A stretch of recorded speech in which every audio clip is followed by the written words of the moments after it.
Hello everyone, welcome all joining in. मैं signing angel स्वागत करती हूँ आप सबका अपने channel twin flame couple essential पर। आज हम करने जा रहे हैं लव लेटर रीडिंग। ये रीडिंग मैं इस तरह से करती हूँ कि जैसे आपके पार्टनर का एक लव लेटर आया है आपके लिए। मैं एक लड़की हूँ तो मैं ये लेटर इस तरह से रीड आउट करती हूँ जैसे कि किसी लड़के की तरफ से आया है, बट आप ये इसको कोई भी जेंडर की तरफ से ले सकते हैं, मेल फीमेल अपने अकॉर्डिंग रेजोनेट कर सकते हैं। ऑलराइट, एंड मैं बता दूं कि जो टैरो रीडिंग का कोर्स है वो भी 10 अक्टूबर से स्टार्ट हो रहा है। मैं इसके बैचेस रिपीट करती रहती हूँ, तो अगर आप ये बैच नहीं ज्वाइन कर पाते, नेक्स्ट बैच नहीं तो नेक्स्ट बैच, कई लोगों को पेमेंट्स में दिक्कत आती है तो ये बैचेस रिपीट होते रहते हैं, लेकिन 2 इंस्टॉलमेंट पेमेंट अलाउड नहीं है, 1 इंस्टॉलमेंट पेमेंट ही होती है।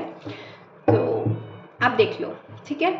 10 अक्टूबर से जो है टैरो कोर्स का टैरो कार्ड रीडिंग्स का कोर्स स्टार्ट हो रहा है। एंड जिन लोगों को भी ज्वाइन करना है वो मुझे व्हाट्सएप पे मैसेज कर सकते हैं। Fine, alright. तो डिवाइन प्लीज गाइड मी, मेरे जो व्यूअर्स हैं उनके पार्टनर उनसे क्या कहना चाहते हैं। ऑलराइट,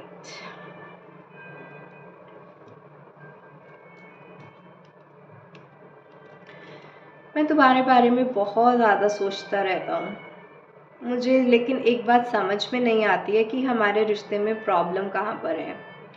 प्यार तुम भी मुझसे बहुत करती हो, प्यार मैं भी तुमसे बहुत करता हूँ, हम दोनों के रिश्ते में ये चीज़ें वर्कआउट क्यों नहीं हो पाती हैं, मुझे तो ये समझ में नहीं आता।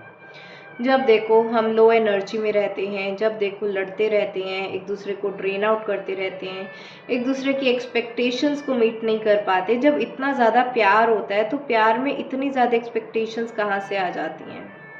हम दोनों की फीलिंग्स एक दूसरे के लिए ज़्यादा इम्पॉर्टेंट हैं या एक दूसरे की एक्सपेक्टेशन ज़्यादा इम्पॉर्टेंट है। यही चीज़ें कुछ जो है मैं समझ नहीं पाता हूँ कि ये प्यार है, अटैचमेंट है, क्या है। ये अनकंडीशनल लव तो नहीं लगता जहाँ पर इतनी ज़्यादा एक्सपेक्टेशंस हैं। और अगर अनकंडीशनल लव है भी तो ये एक्सपेक्टेशंस को पूरा करने में प्रॉब्लम भी क्या है। हम दोनों का रिश्ता मैं ही आज तक समझ नहीं पाया हूँ कि प्रॉब्लम आ कहाँ पर रही है। हमारा रिश्ता फिक्स इसीलिए नहीं होता क्योंकि प्रॉब्लम ही समझ नहीं आती। एक बार प्रॉब्लम समझ आ जाए फिर तो हम इतने मैच्योर तो हैं कि हम इस रिश्ते को फिक्स कर लें। प्रॉब्लम ही हमें कभी समझ नहीं आती है कि हमारे रिश्ते में प्रॉब्लम है क्या। मैं कोशिश करता हूँ पास्ट की सारी बातें छोड़ने की। तुम्हारा जो एंजलिक फेस है, तुम्हारी डिविनिटी, तुम्हारी प्योरिटी, वो सब मेरे आंखों के सामने घूमता रहता है। पास्ट की बातें याद आती हैं, टॉक्सिसिटी याद आती है, लेकिन मैं उसको लेट गो करने की कोशिश करता हूँ। दिल से तुम्हें बहुत लव एंड लाइट सेंड करता हूँ, बहुत प्यार सेंड करता हूँ, लेकिन ये नहीं समझ पाता कि क्या तुम्हें मेरा वो लव एंड लाइट मिलता भी है या नहीं। तुम मेरी फीलिंग्स को कभी कैच कर भी पाती हो या नहीं। मुझे बहुत अच्छा लगता है जो तुमने अपने आप को लाइफ में इतना बिजी कर लिया है। हर वक्त तुम अपने करियर में ध्यान देती हो, एक रॉयल क्वीन बनकर बैठ गई हो, अबंडेंस की तरफ आगे जा रही हो, बहुत सारे पैसे कमा रही हो, अपनी लाइफ में इतनी ग्रोथ कर रही हो। ग्रोथ करने के साथ साथ बहुत ही मैच्योर एंड वाइज हो गई हो, जिसका मैंने अंदाज़ा नहीं लगाया था कि तुम इतनी मैच्योर, इतनी वाइज पर्सन भी कभी बन सकती हो। मेरे लिए तो तुम आज भी वो छोटी सी प्यारी सी इनोसेंट सी बेबी हो, लेकिन दुनिया के लिए तुम एक बहुत ही स्पिरिचुअली मैच्योर पर्सन हो, जिससे तो कभी कभी मुझे लगता है मुझे भी गाइडेंस ले लेनी चाहिए। तुम तो बिल्कुल मेरी दादी अम्मा टाइप हो गई हो।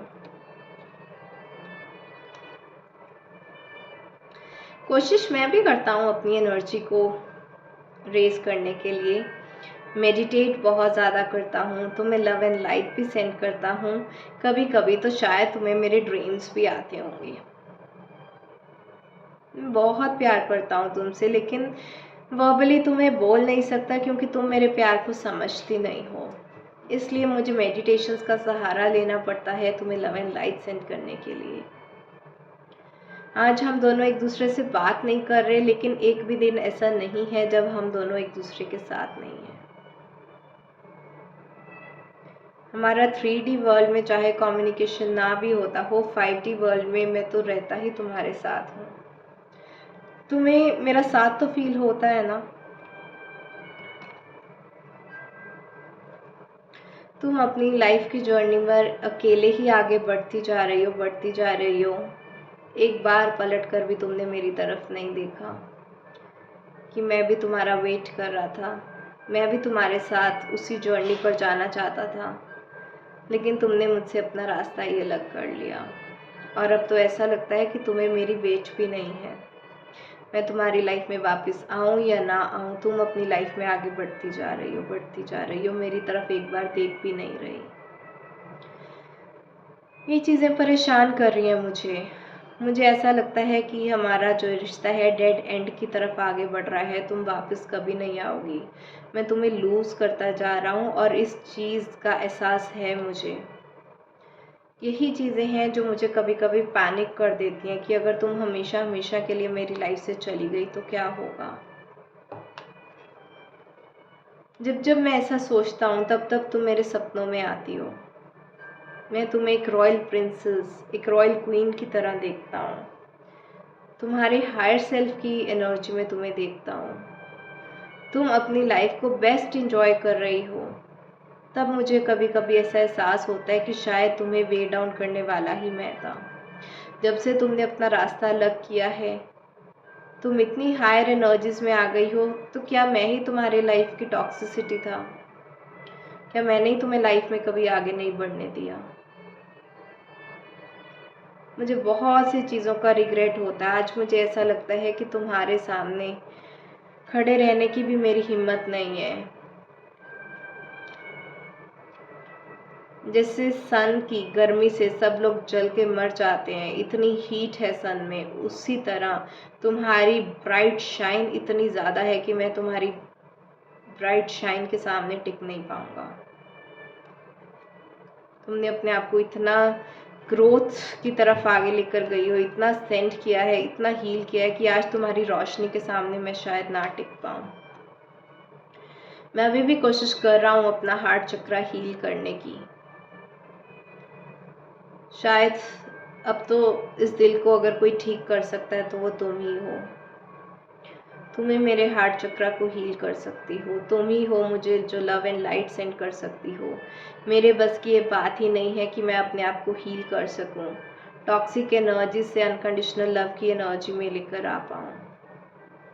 लेकिन अगर तुम मेरे हार्ट चक्रा को हीलिंग सेंड करोगी, मुझे लव एंड लाइट सेंड करोगी, तो मैं बहुत जल्दी तुम्हारे प्यार से ठीक हो जाऊंगा। मुझे पता है कि मुझ में बहुत सी कमियां हैं। मैंने तुम्हें वो प्यार कभी नहीं दिया जो प्यार तुम मुझसे एक्सपेक्ट करती थी। लेकिन अब टाइम आ गया है, मैं भी हील होना चाहता हूँ, तुम्हें भी वो प्यार देना चाहता हूँ जो तुम प्यार एक्सपेक्ट करती हो। लेकिन मुझ में अभी हिम्मत नहीं है खुद को हील करने की। अब तो तुम ही मुझे जो है लव एंड लाइट सेंड करो। मेरी पूरी दुनिया तुम ही हो।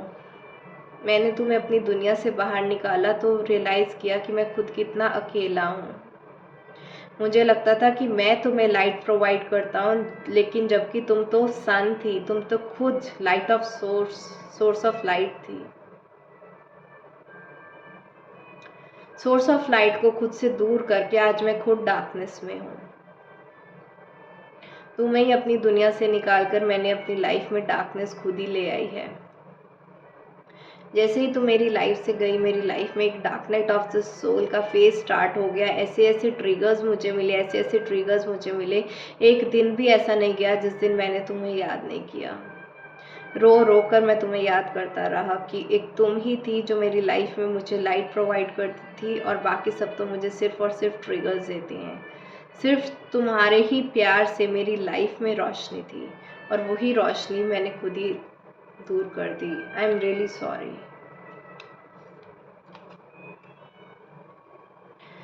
मुझे जेलसी होती है उन लोगों से जो आज तुम्हारे साथ हैं।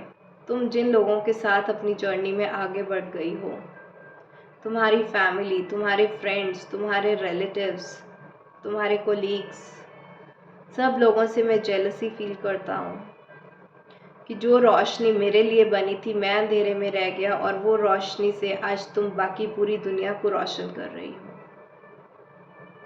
ये रोशनी मेरी है, सिर्फ मेरी। तुम्हारा लव एंड लाइट मुझे छोड़कर पूरी दुनिया के लिए है, इस चीज़ से मुझे जेलसी होती है। जो प्यार मुझे मिलना चाहिए मुझे छोड़कर पूरी दुनिया को मिल रहा है, इस चीज़ से मुझे जेलसी होती है। लेकिन जेलसी करूं भी तो करूं मैं कैसे? इस सब का रिस्पॉन्सिबल मैं खुद ही हूँ। मैंने तुम्हें ठीक से ट्रीट किया होता तो अपनी लाइफ से रोशनी को कैसे बाहर निकालता। सारी गलती मेरी ही है। तुमने ठीक किया मुझसे वॉक अवे करके। तुम्हें अपनी वैल्यू पता थी, तुम्हें अपनी वर्थ पता थी। तुमने यही सोचा कि मैं ही तुम्हारे लायक नहीं हूँ और तुम वॉक अवे कर गई। अच्छा किया तुमने मुझसे वॉक अवे करके, मैं ये डिज़र्व करता था। जब तुमने वॉक अवे किया मुझे तभी ही तुम्हारी कदर पता चली है अपनी लाइफ में। और अब तो मुझे लगता है अगर मैं सॉरी भी बोलूँगा उससे कौन सा तुम मेरी लाइफ में वापस आ जाओगी। अब तो मुझे बस ये डर लगता है कि जिस रास्ते पे तुम आगे बढ़ गई हो, जिन लोगों के साथ तुम आगे बढ़ गई हो, तुमने अपनी पूरी दुनिया ही अलग कर ली है।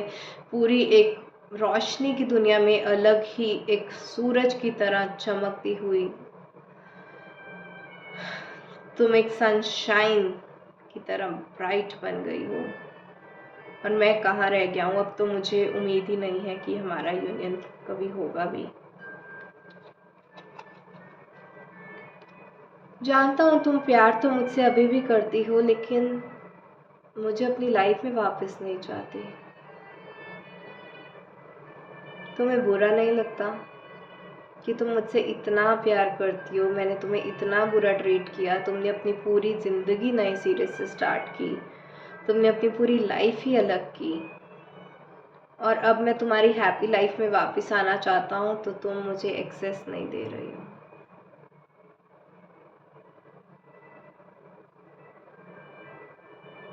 समझ नहीं आ रहा इस रिश्ते का क्या होगा, क्या हो रहा है। यही कह सकता हूँ कि मैं अपना कर्मा भुगत रहा हूँ। जैसे मैंने तुम्हें इल ट्रीट किया और अब तुम मुझे अपनी लाइफ में वापस नहीं पाना चाहती, तो मैं क्या कर सकता हूँ मुझे नहीं पता।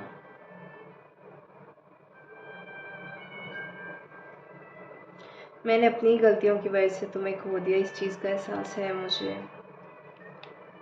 अब तो मैं बस पेशेंटली वेट ही कर सकता हूँ कि वक्त बदलेगा, हमारी वो डिवाइन टाइमिंग आएगी जिस दिन तुम मुझे अपनी लाइफ में वापस पाने के लिए तैयार हो जाओगी।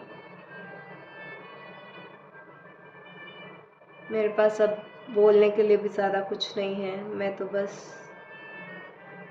तुम्हारे वापस आने का वेट ही कर सकता हूँ। आई एम सॉरी, हो सके तो मुझे माफ़ कर देना।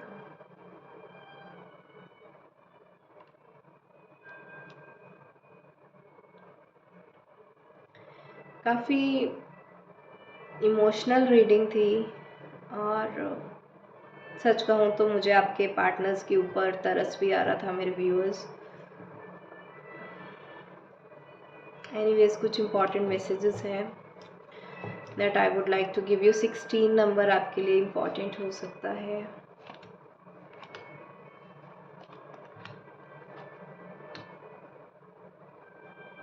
आपके पार्टनर काफ़ी मैच्योर हो सकते हैं, एज में काफ़ी बड़े हो सकते हैं। 38 से 68 के बीच में उनकी एज हो सकती है।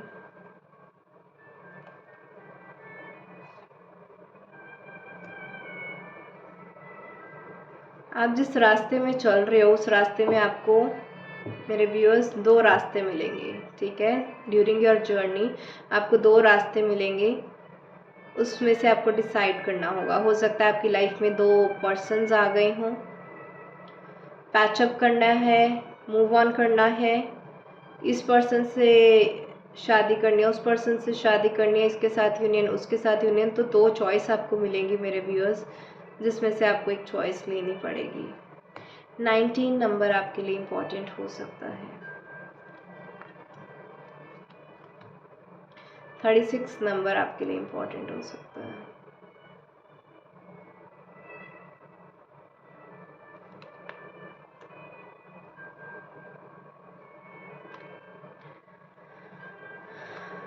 आपके पार्टनर को ना शायद से क्रिस्टल थेरेपी के बारे में पता चल रहा है। ये जो क्रिस्टल ब्रेसलेट्स होते हैं ना, आपके पार्टनर शायद इन सब चीज़ों के एक्सप्लोर कर रहे हैं कि क्रिस्टल ब्रेसलेट से क्या हीलिंग्स होती हैं, कैसे काम करते हैं, ये सब कुछ। क्योंकि यहाँ पर भी इस पर्सन के हाथ में भी मुझे क्रिस्टल की वाइब्स बहुत ज़्यादा फील हुई थी। आपके पार्टनर शायद आजकल क्रिस्टल थेरेपी वगैरह के बारे में ज़्यादा पढ़ रहे हैं। It's a kind of additional information. Okay, I hope आपको आज की रीडिंग अच्छी लगी होगी तो इसको लाइक ज़रूर करें, शेयर करें अपने फैमिली, फ्रेंड्स एंड कोलीग्स के साथ। आज के लिए इतना ही। Bye bye, take care, blessings.